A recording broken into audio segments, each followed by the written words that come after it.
Barang siapa mengenal yang empat, dia itulah orang yang ma'rifat. Ma'rifat itu orang yang punya pengetahuan mendalam, yang dengan pengetahuan itu dia mengetahui mana yang benar, mana yang salah, mana yang penting, mana yang remeh. Assalamualaikum warahmatullahi wabarakatuh. Semoga kita semua sehat, sejahtera, dan jangan lupa bahagia.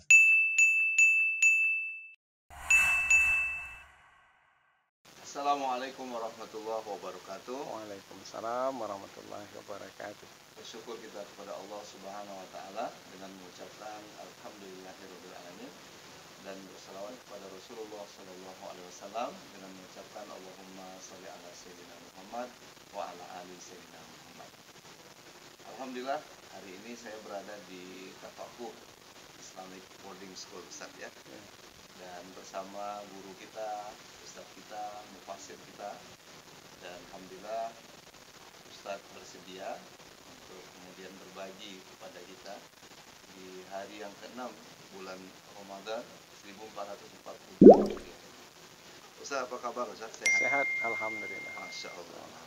Sepertinya tambah bugar ya. Alhamdulillah. Izin Allah. Alhamdulillah. Ustaz, izin ini, kemarin saya mendengar itu ceramah tausiah Ustaz terkait dengan Gurindam 12. Baik.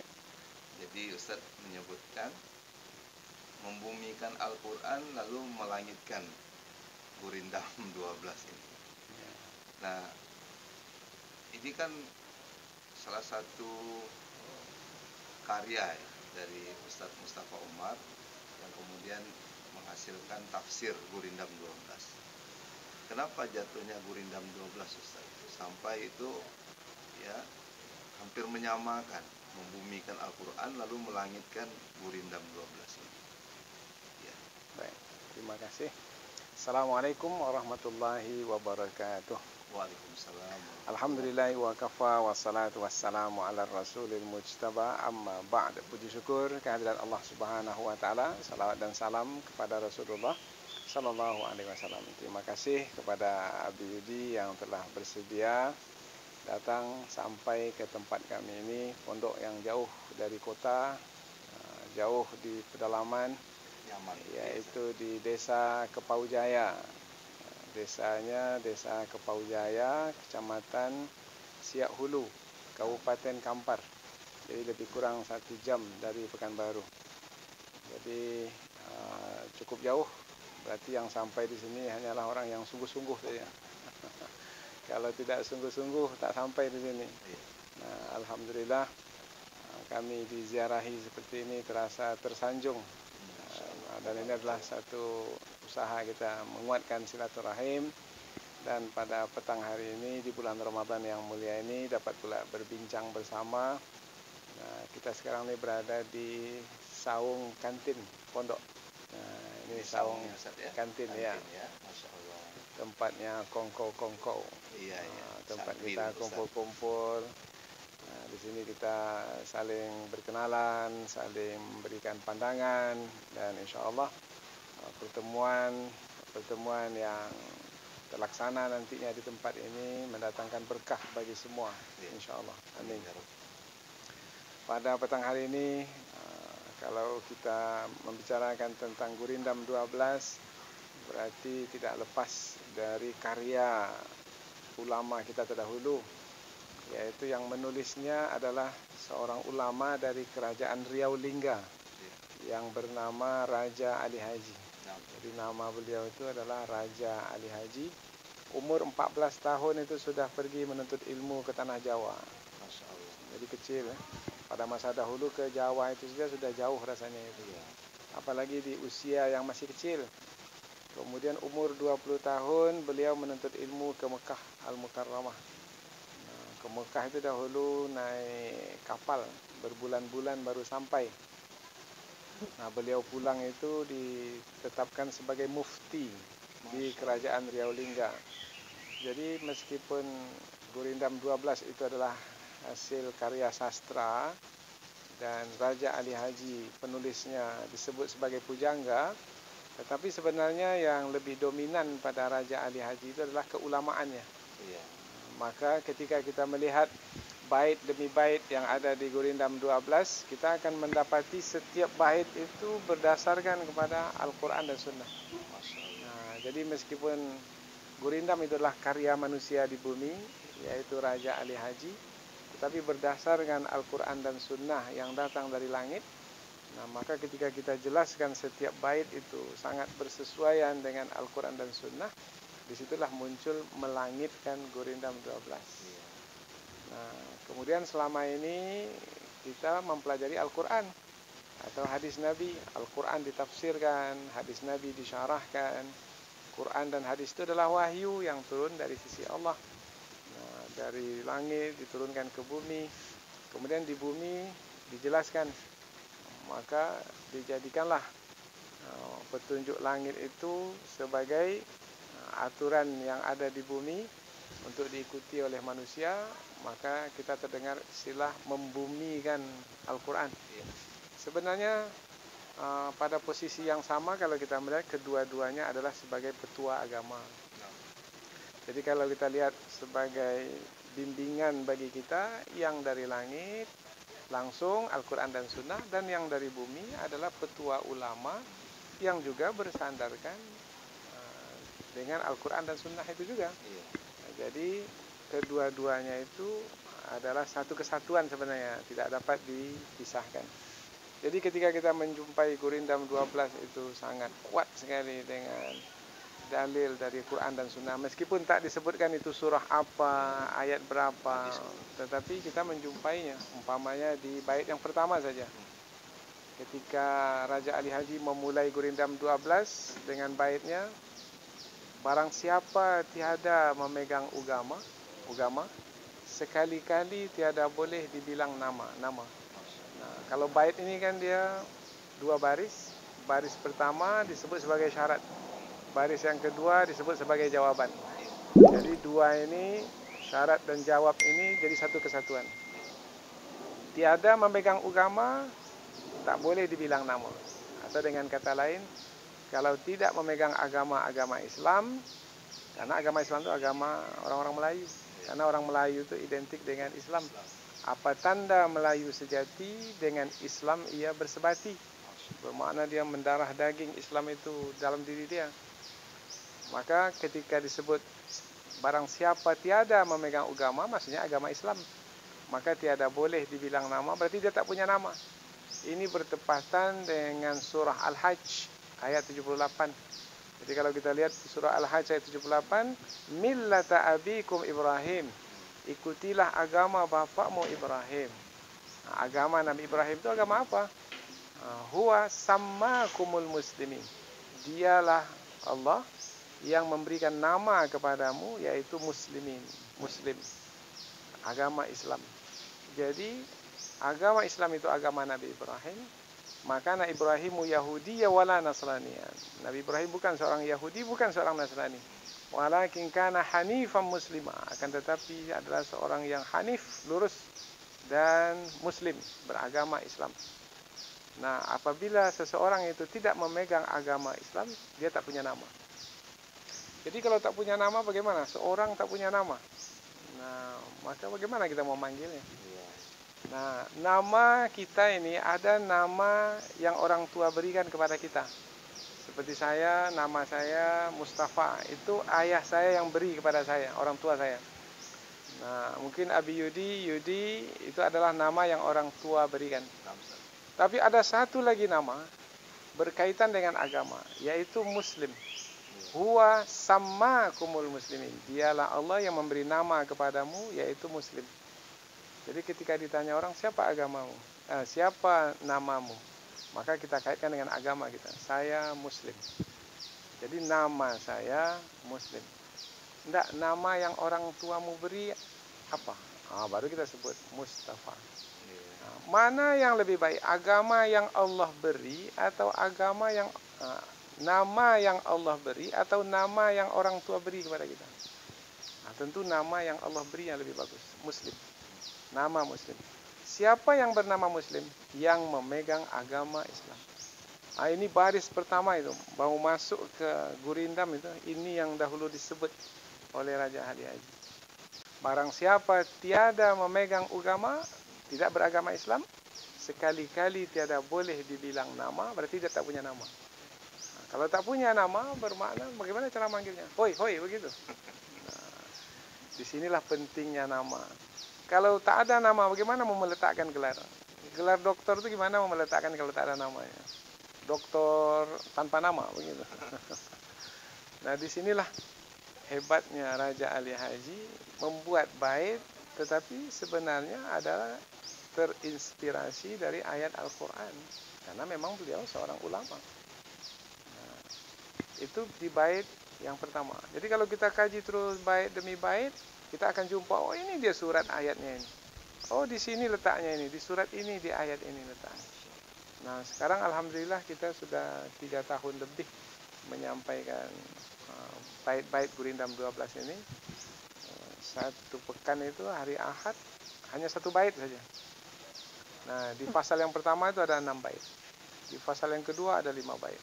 Semuanya 86 bait. Dan Alhamdulillah kita sudah sampai ke pasal yang ke-13.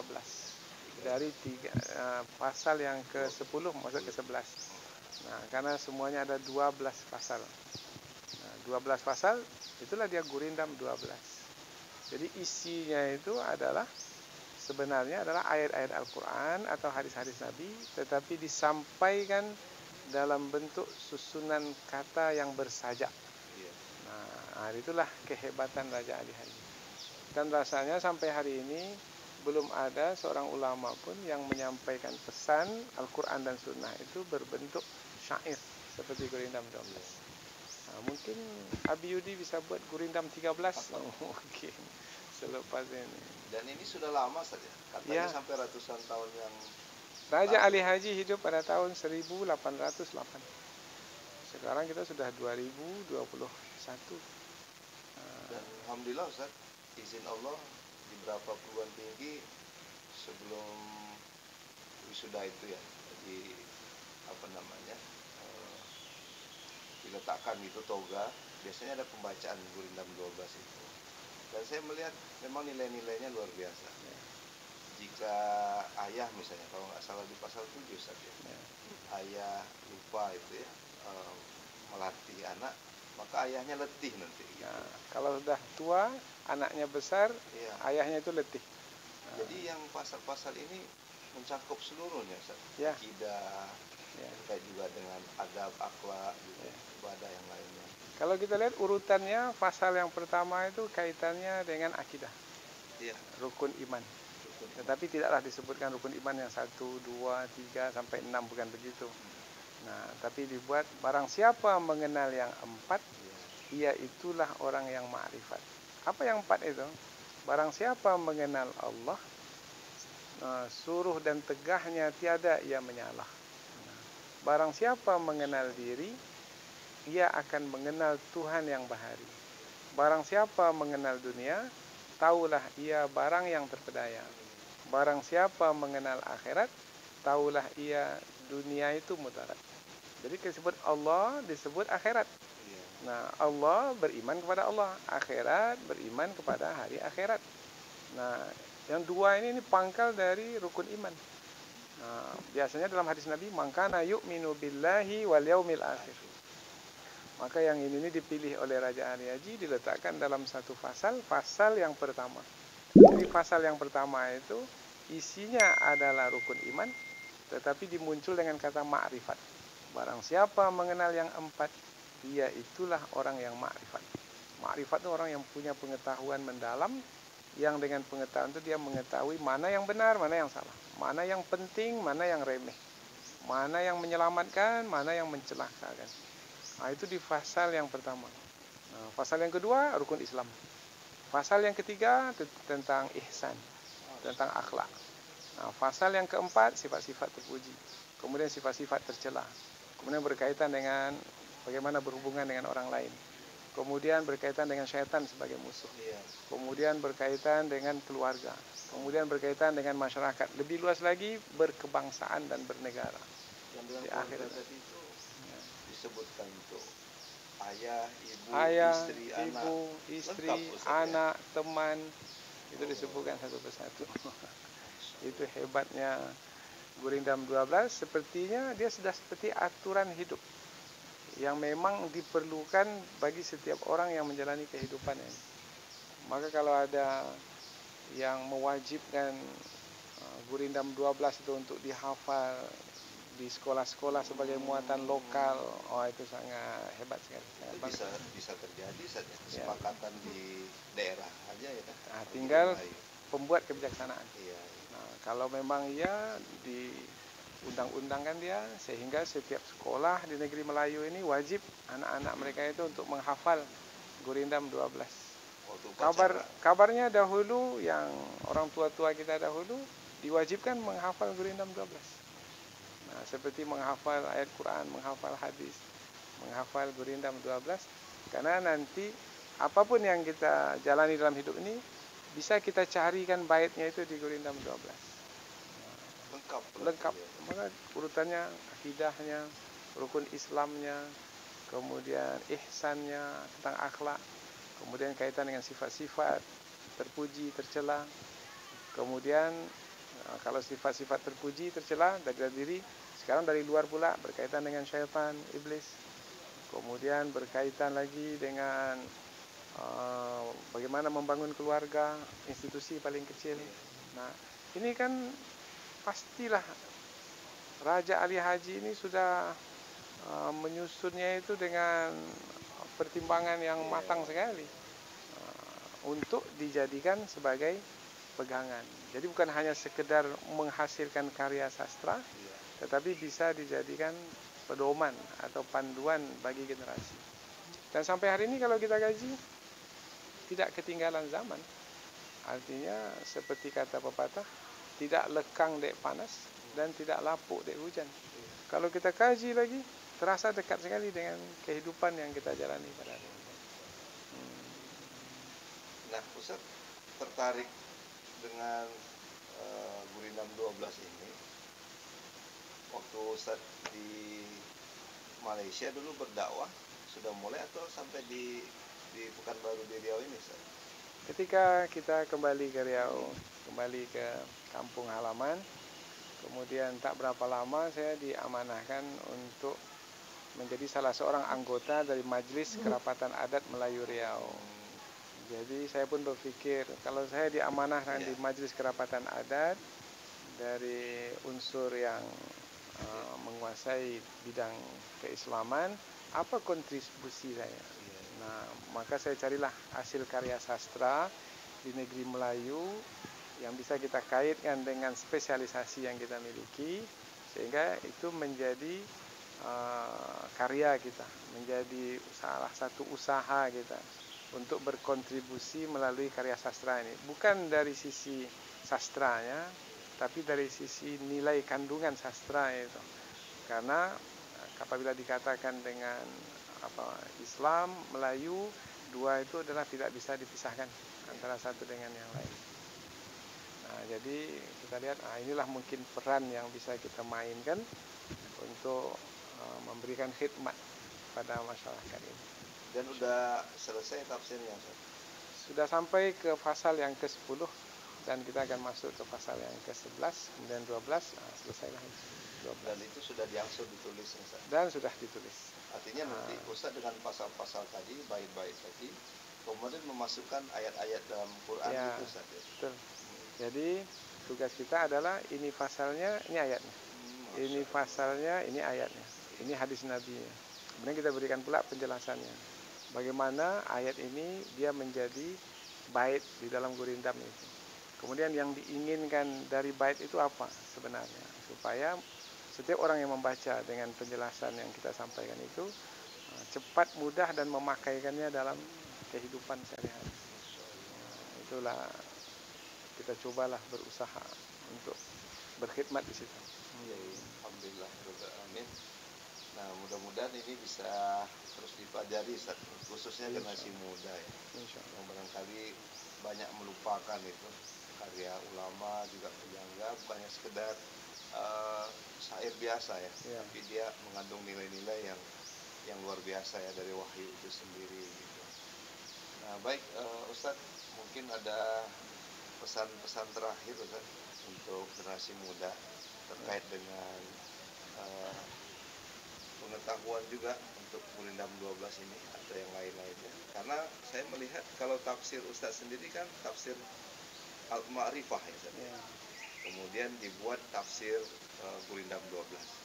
Apakah nanti Gurindam 12 ini bisa juga untuk generasi muda milenial, dan yang untuk yang generasi tuanya yang Ma'rifah itu, atau dua-duanya bisa digunakan untuk, kan kalau anak muda sekarang itu biasanya yang mudah mereka cerna aja Ustaz. Ya. Termasuk ketika saya baru mendengar Gurindam 12 itu sebenarnya asik gitu Ustaz. Apalagi mengangkat seni-seni kearifan lokal Melayu dengan instrumen atau alat-alat lainnya gitu ya yang mendukung. Jadi maksud saya ini untuk memudahkan gitu, penyelesaian tafsir Gurindam 12 ini, ada nggak pemikiran Ustadz atau langkah-langkah agar tafsir ini juga bisa dinikmati oleh anak muda? Insya Allah.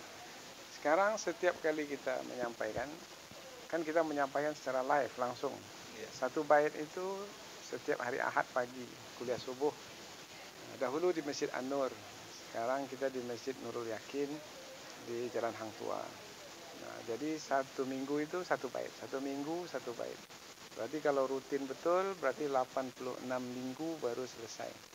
Nah, kalau satu tahun 56 minggu bermakna lama juga selesainya itu. Dan kesemuanya sudah direkam. Kemudian sudah diupload sebahagiannya di internet. Jadi silakan lihat di channel Tafakuh Video YouTube. Nah, nanti akan jumpa di situ tentang pembahasan Gurindam 12. Nah, yang berupa tulisan insya Allah kita akan cetak juga bukunya. Tapi beda penyampaian dalam tulisan dengan lisan. Nah, kalau lisan itu kita langsung menyampaikannya dan rasanya lebih nikmat kita mengikuti yang langsung berbanding yang dibaca dari buku. Nah, tapi kedua-duanya punya kelebihan masing-masing. Yang tertulis berbeda dengan yang secara langsung. Kemudian anak-anak muda, sebenarnya apabila hati itu sudah berminat, sudah suka, maka sebenarnya dari penyampaian, apakah penyampaian itu penyampaian sepertinya kepada orang tua umpamanya, itu tinggal bentuk penyampaian saja. Yang penting minat itu terlebih dahulu. Minat juga ya. Karena buktinya di kuliah subuh itu juga banyak juga yang hadir anak-anak muda. Oh, banyak. Nah, jadi dari sisi persembahan atau metode penyampaian, bahasa yang digunakan sebenarnya tidaklah begitu dominan memisahkan segmen siapa yang mendengar. Nah, tapi sebenarnya adalah minat yang mendengar itu ada atau tidak. Kalau ada maka bahasa yang seperti apapun akan dinikmati, akan disukai penyampaian itu. Memang kita lebih banyak bahasa yang kita pakai kan kita kurang dari bergelak ketawa. Memang kalau anak-anak muda sekarang tak suka, dia inginnya yang lucu, yang apa. Tapi kita yang seperti itu kita kurangi. Ya, bukan bermakna monoton, serius saja enggak, tapi kita kadang-kadang ada kita selingi tapi dengan tidak bersangatan, tidak berlebihan. Nah, insya Allah mudah-mudahan dicoba saja dahulu. Kalau ada minat ingin mengetahui kandungan dari Gurindam 12, silakan buka di YouTube. Kemudian nanti coba sekali dua kali, kalau sudah berminat, nah insya Allah mudah-mudahan akan terus mengikutinya, bahkan menanti yang belum lagi tersampaikan. Insya Allah. Dan saya melihat kan ini juga ada latar belakang Raja Ali Haji, mungkin juga Ustadz yang mensyarahnya dan kemudian menganalisanya, memahami, menyampaikan. Ini kan ada bahasa-bahasa mungkin seperti tasawuf Ustadz. Memang. Karena saya belajar karya Buya Hamka misalnya kan juga ada tasawuf modern. Nah, anak muda mungkin harus mendengarnya berkali-kali juga Ustadz. Ya. Kan tidak semua juga bisa memahami itu bahasa tasawuf ya. Tapi sebenarnya seperti orang menyelam lah. Ya ada yang menyelam dengan sekedarnya saja dia waktu menyelam itu mendapatkan manfaat, mungkin meminum airnya.